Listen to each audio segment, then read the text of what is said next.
Hello friends, स्वागत है आप सभी का मेरी चैनल हेल्दी लाइफ में। मित्रों, आज के ये वीडियो में हम एसिडिटी के बारे में डिस्कस करेंगे। दोस्तों, बहुत से लोग आजकल एसिडिटी की बीमारी से पीड़ित है।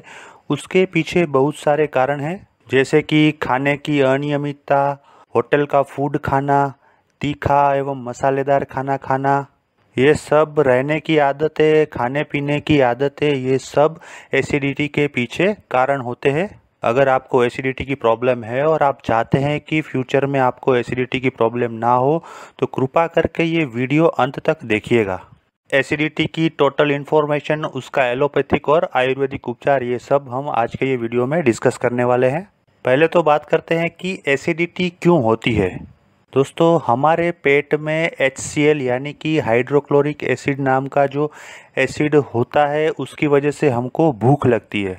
ये HCl को ही जठराग्नि कहते हैं। दोस्तों, अगर ये HCl यानी कि हाइड्रोक्लोरिक एसिड ज़्यादा मात्रा में छूटता है, यानी कि ज़्यादा मात्रा में पेट में रिलीज़ होता है, तो एसिडिटी होती है। और अगर कम मात्रा में रिलीज़ होता है तो मंदाग्नि होता है।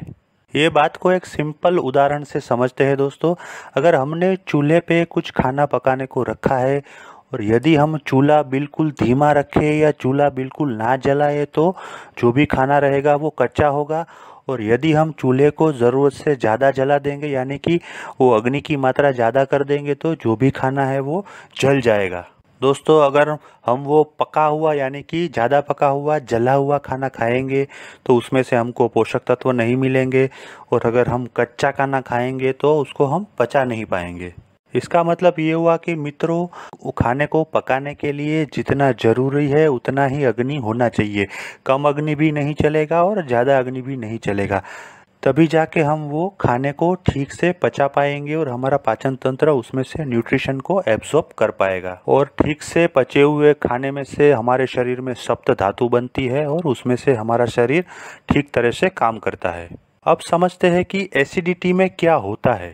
दोस्तों, एसिडिटी में ज़रूरत से ज़्यादा एसिड यानी कि हाइड्रोक्लोरिक एसिड होने की वजह से खाना पचता नहीं है, बल्कि जल जाता है। यानी कि वो खाना, उसका पोषक तत्व हमारा शरीर उसमें से एब्जॉर्ब नहीं कर पाता है। दोस्तों, ये जो एसिड ज़्यादा रिलीज होने की समस्या है, उसके दो तरीके से इलाज हो सकते हैं।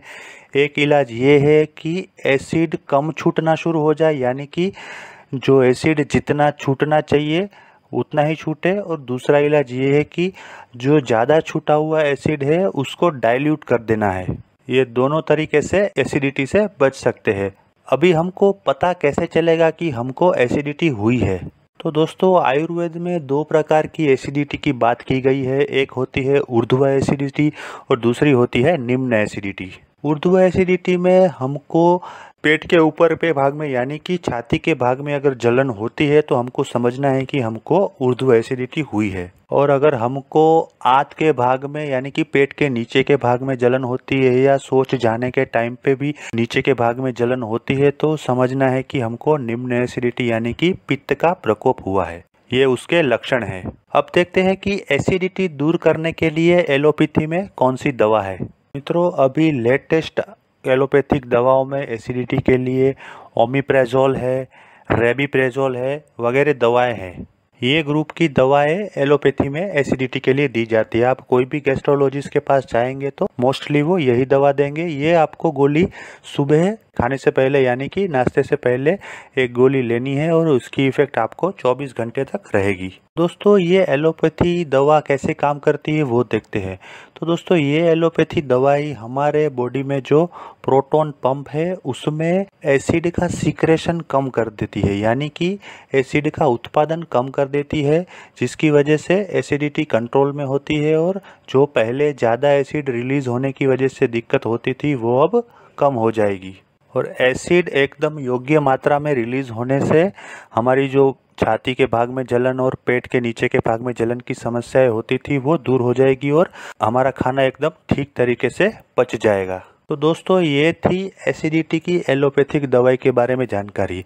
लेकिन हम सब जानते हैं दोस्तों कि एलोपैथी की कोई भी दवा हो, अगर वो लॉन्ग टर्म के लिए लेंगे, 2 साल 3 साल 5 साल के लिए लेंगे, तो उसकी कोई ना कोई साइड इफ़ेक्ट होती है।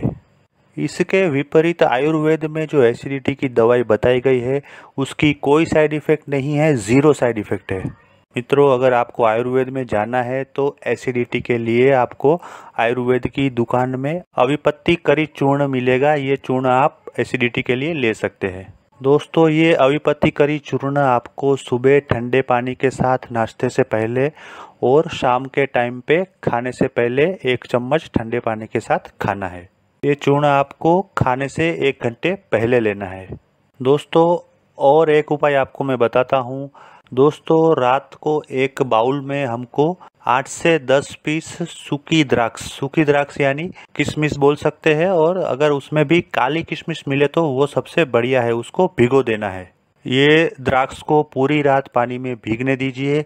सुबह वो द्राक्ष पानी पी के फूल जाएगी तो हमको क्या करना है, वो द्राक्ष को हाथ से मसल के एकदम उसमें से रस निकाल देना है और वो पानी को एक छलनी से छल लेना है और उसके बाद वो पानी पी लेना है। या फिर आप वो द्राक्ष को चबा के खा सकते हैं और उसके बाद वो पानी भी पी जाना है।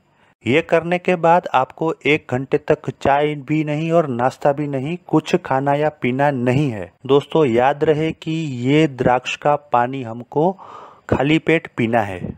दोस्तों, ये उपचार आप हमेशा के लिए डेली बेसिस पे कर सकते हैं। इसकी कोई साइड इफ़ेक्ट नहीं है।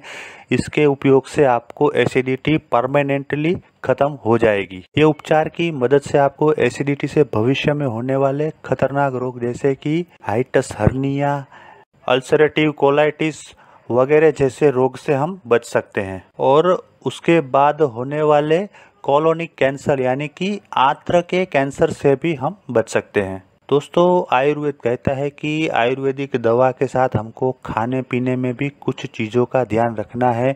अगर हमने ये खाने पीने के नियम को फॉलो कर लिया तो हमारा रोग 50% उधर ही ख़त्म हो जाता है। तो मित्रों, देखते हैं कि खाने पीने में क्या ध्यान रखना है।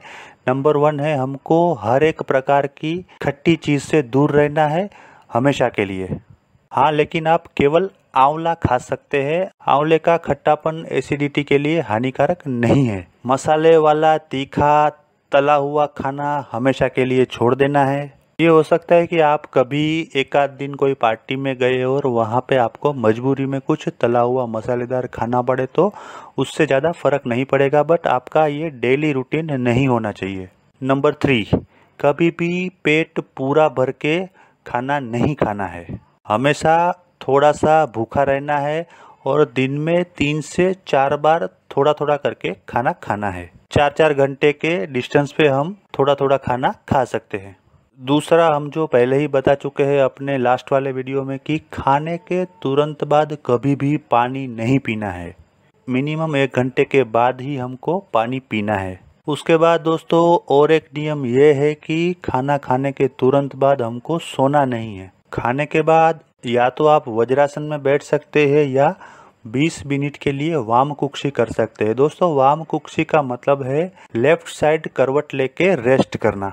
दोस्तों, ये जो नियम सब बताए गए हैं ये सब आपको फॉलो करना है आजीवन। ये नियम आपको याद रखना है और डेली लाइफ में उसको फॉलो करना है। लास्ट में एक सबसे इम्पोर्टेंट बात दोस्तों, कि एसिडिटी वाले लोगों के लिए उपवास एक जहर समान है। आयुर्वेद में महर्षि चरक ने बताया है कि एसिडिटी वाले लोगों को कभी भी उपवास नहीं करना है, क्योंकि अगर आपको एसिडिटी है और आप उस पर उपवास करके भूखे रहेंगे तो आपकी बॉडी में, आपके पेट में और ज़्यादा एसिड छूटेगा और वो एसिड उसके भयंकर परिणाम आपको दिखा सकता है। दोस्तों, बहुत से लोगों को ये गलतफहमी है कि एसिडिटी के टाइम पे फ्रिज में से ठंडा दूध निकाल के पीने से एसिडिटी ख़त्म हो जाती है। दोस्तों, मगर ये चीज़ बिल्कुल गलत है।